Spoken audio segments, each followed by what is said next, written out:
চ আজকে সবাই মিলে ঘুরতে যাব। হ্যাঁ তাই চ, খুব ভালো হবে। কিন্তু আমাদের হদলা কই, ওকে তো দেখতে পাচ্ছি না।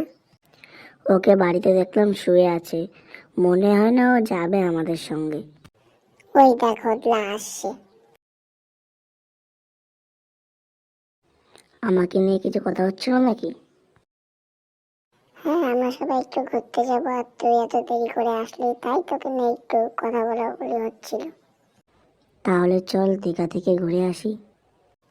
দীঘা যেতে কত টাকা লাগবে জানিস তো? তাহলে তুই বলে দে কত করে লাগবে সবার। সবাই 1500 টাকা করে দিবি। ভাই বলছি আমার কাছে তো অত টাকা হবে না। তোর কাছে কত টাকা আছে বল? আমার কাছে 300 টাকা আছে, তাতে কি হবে? তাহলে তোমার আর দীঘা যেয়ে কাজ নেই, তুমি পুকুরে স্নান করে নিও। ভাই এরকম ভাবে বলছিস কেন?